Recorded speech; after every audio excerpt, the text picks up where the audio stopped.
Hello, hello! If you are seeing this, it's December and I've decided to put up a few vlogs in addition to my regular content because 'tis the season, right? It's Vlogmas. True Vlogmas is vlogging, which is like a video diary. It's a specific kind of video, not just any video.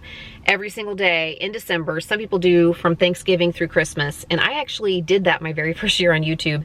And I have a couple of other times done some kind of iteration of Vlogmas, like maybe not a video every day, but I have put up extra videos, or I've just done, you know, some Vlogmas style, some vlog style videos. And I wasn't going to do that this year, and if this isn't your thing, don't worry. I have lots of great content planned. I have 7 videos right now planned for December, including like my usual stuff, budget cooking videos, grocery hauls. I have another capsule meal plan that I am working on. Comment down below if you like the last one and you've been waiting for another one. I'm hoping it is going to be ready to go before Christmas, because I think it would make maybe a great gift idea too. So more on that later. I don't know. I'm just in the spirit to do a little vlogging. I've always enjoyed it. I actually started an entire channel specifically for vlogging, and then I just couldn't keep up with 2 channels. So I had to abandon that. But I don't know. One of the things I've been doing lately is thinking about my YouTube channel and what I want it to be and how I'm going to continue with it. And one of the things I'm realizing is that I gotta continue to have fun with it. And sometimes having fun and just making a video for fun and bringing you guys along with me with through my day, if that's something that I enjoy, then maybe I just need to do that. Maybe it's not gonna get the same kind of views. It's maybe not gonna be the same purpose, but the purpose is just camaraderie. Maybe throw out a few ideas. It's Christmas, so I'm planning, I'm shopping, I'm wrapping gifts, I'm doing all the things. Right now, I am walking into Kohl's because I need to do an Amazon return. And if you did not know this, I mean, I'm sure if you have Kohl's in your area, you probably know that sometimes you can process your Amazon returns through your Amazon account, and you can select a Kohl's drop-off for the return, and you don't have to print a label, you don't have to take it somewhere to mail it, you don't have to pay to mail it, you don't even have to package it up. You just walk in with your QR code and hand it to the person at the Kohl's Amazon return, and they package it and send it off for you. And the cool thing is, oftentimes they will give me like a coupon to spend in the store. I really think this must have been one of the best business strategies that Kohl's has ever come up with. The other reason that I wanted to come into Kohl's is because they have Sephora in Kohl's now, and I wanted to pick up some makeup for Ruthie. I ended up getting her a little set of minis. Very careful about what I get her. She has sensitive skin, and she's just starting to dabble in makeup a little bit.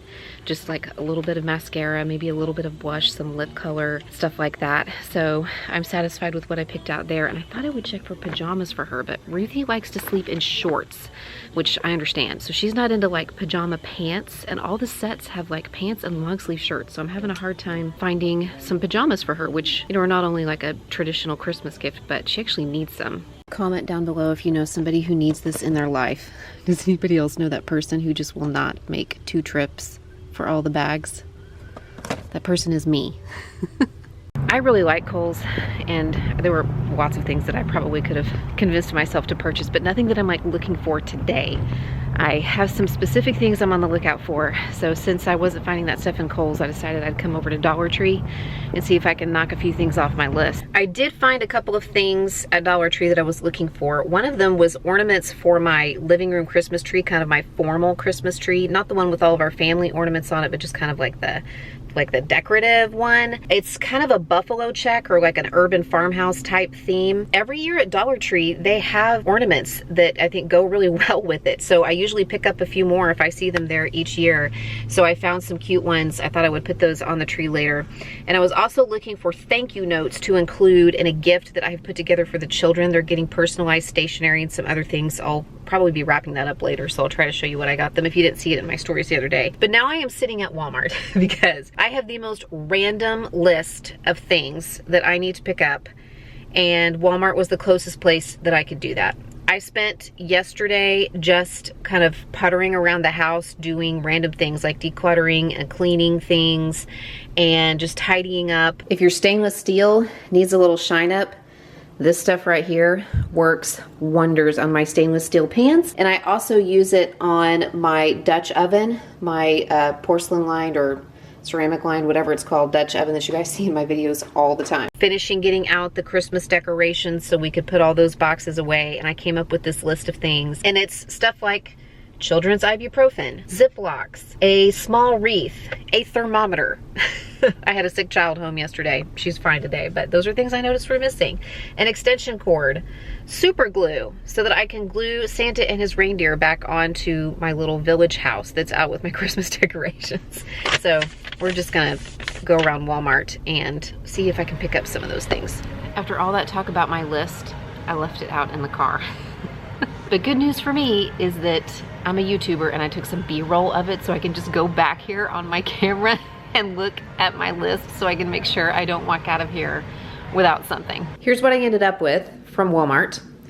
These little wreath picks, I'm actually going to maybe play around with those for my Advent wreath or my Advent candle setup. I'm not really sure what I'm doing with that yet, and I'm behind because the first Sunday of Advent was actually a few days ago. And then these little lights, these battery operated lights, I'm going to weave those into my garland that's on my mantle. And I wanted ones that were battery operated so I wouldn't have to worry about plugging them in. But these ones actually, they somehow like line up with sound. They sync with music. I don't know if it's just random music that's playing or not, but I really just got them because they were the right length. They were 16 feet, so I thought that would be plenty to wrap around my garland. These little mini ornaments, these little mini wooden ornaments, and then the big ones too, I'm actually not using those as ornaments. I'm going to use these as gift tags. I am slowly transitioning to reusable gift bags. I have used a few of them in reusable gift boxes each year. I do love to wrap presents, but I have not purchased wrapping paper in a long time. Believe it or not, wrapping paper, most of it is not recyclable. Not that I'm like the most sustainable person on the planet, but I've always been partial to brown butcher paper anyway. So I'll probably will still wrap a few presents in brown butcher paper, but with my reusable bags, I thought that I would get these wooden tags, and I got some big ones too for the big gifts, and I could just take a Sharpie and write our names on the back of them. And I'm going to use just these little clothespins to attach them to my gifts this year, and then I should be able to reuse those. But if they get lost or they get thrown away, it's no big deal. They weren't super expensive. And I found the clothespins actually over in the crafting area. And then I did just get some regular disposable gift tags for things that will be leaving our house. I remember the super glue. I remember the thermometer. I remember the children's ibuprofen.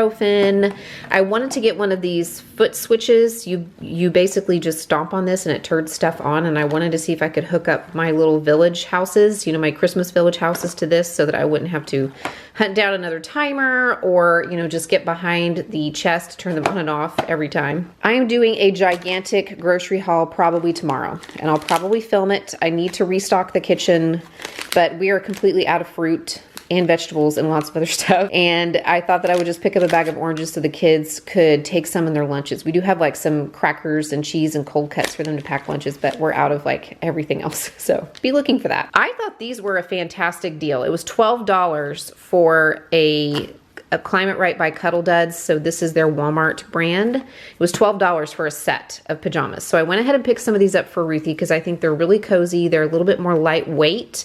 And then I'll keep hunting down the shorts that she wants. And I looked in the men's section because I thought about getting boxer shorts, but they only had like big packages of like 10 pairs, and she doesn't need 10 pairs of boxer shorts to wear to bed. And speaking of Ruthie, she does not have a coat. I know I'm the worst mom ever. She also doesn't like to wear them. And I know middle school students, I think the Holderness family has a funny video about that. And she has lots of jackets and sweatshirts and hoodies and sweaters and just all kinds of other warm stuff. And I get it. I don't like to carry a coat around either, but I saw this one at Walmart. It was $17 and change. And I thought it was really cute. And if she will wear a coat, maybe it will be this one. She doesn't need one very often, but like for mornings like this morning when it was 38 degrees, I think this would have come in handy, even though it's not super heavy. I have about 30 minutes or so until it's time to go pick kids up from school. So I am heating up some leftovers for lunch. We just got back from Orlando for Thanksgiving, and no, we didn't do Disney. Well, they went one day to Animal Kingdom. I didn't even go. The grandparents and my husband took the littles, and then Ruthie and her cousins went to Universal Studios for one day. But this was actually supposed to be a family reunion on my husband's side of the family, and he was helping to organize it. And over the course of a couple of years, everybody dropped out, but my husband's side, like my husband and his two siblings and his parents, and one cousin. So it ended up being just us going somewhere else for the Thanksgiving week, which was fine. But since we've been back, I have just been doing kind of a little bit of a pantry challenge myself. I haven't gone to the grocery store yet, even though we've been back for several days, and the kids are like, Mom, when are you going to the store? But we do have food in the house. The other night I made something for dinner that's what I'm gonna have for lunch. And wouldn't you know it, I feel like it's always those things that we come up with on accident or in a pinch, or just throwing stuff together from random things we have in the house that end up being really fantastic. I had some stew meat, just like beef stew meat already chopped up, and I threw it into the crock pot with this package of marinade that I get from Thrive Market. It's from a brand called Kevin's, and it's a cilantro lime marinade. Just threw that into the crock pot with the meat and let it cook until it was done. I put just a splash of cream in it before I served it, and we ate that over rice, and it was absolutely delicious. My husband was like, this is so good. What is this? And I'm like, it's like 2 ingredients, that's it. So that's what I'm having today, and I've got some vegetables steaming. I have 1 bag of steam in the bag veggies steaming in the microwave. Gonna have a healthy serving of veggies, and maybe even start working on this vlog a little bit, pulling some clips into my computer, like old times whenever I used to edit videos in the same day. Now it usually takes me several. All right, we are running out the door because it is Wednesday, and on Wednesdays in December we go to the church for choir practice because we have a lot of stuff going on in December, as you can imagine, as a clergy family. And yeah, that's where we're heading now. We do have a modern worship team here, but traditional worship is still like our most attended worship service. We do it big here. We have a full orchestra and choir every Sunday with about anywhere from 30 to 45 members in the orchestra, and probably close to 60, especially during this season in the choir, all volunteers. We might have a few extra strings players that we hire for like Christmas Eve, but for the most part, it's all volunteers, just people who attend the church and maybe played in high school, sang in the choir in high school, or played in the orchestra or the band, and want to continue doing that. And of course, right now is a big time for traditional music because it's Christmas time and people like hymns and carols and programs. We have a big Sunday this Sunday, which is like a special kind of service that we do every year. And then we have a big program that we're doing next week. We're doing Dan Geller's And the Word Became Flesh. And then Christmas Eve is big. We do 5 services total, but 3 of them are the identical traditional Christmas Eve candlelight carol service with lots of hymns, anthems, the ringing in of Christmas with the handbells, and of course, great Christmas message. Right now I'm at the coffee machine getting some coffee. I'm gonna get half calf because 2 hours of rehearsal ahead of me. Supposedly, there are 100 Christmas trees on display right now in various parts of the church. I mean, big ones and small ones and medium ones. I'm not sure if that counts like teeny tiny ones that they've set out as Christmas decorations. I don't know if it was intentional or just accidental. They ended up with 100 trees exactly, but it's a lot of Christmas trees. Okay, I am heading up to rehearsal. The children are with my husband. He's in a meeting, but they brought dinner in for this small meeting, and they ordered enough so that the kids and I could have a little bit as well. I didn't have very much. I just had a couple of chicken nuggets and some salad and some fruit because I feel like I ate dinner pretty late. They're gonna go home with him as soon as his meeting's done. And Ruthie is actually rehearsing with the orchestra because she is playing with the orchestra some for Christmas Eve service. Like I said, I'm heading up to rehearsal, so I'm probably gonna go ahead and call this one. If you wanna see more vlogs, at least here in December, let me know. Leave me a comment. If you enjoy this type of thing, let me know, and I'll see if I can get a few vlogs up here for Vlogmas for you guys.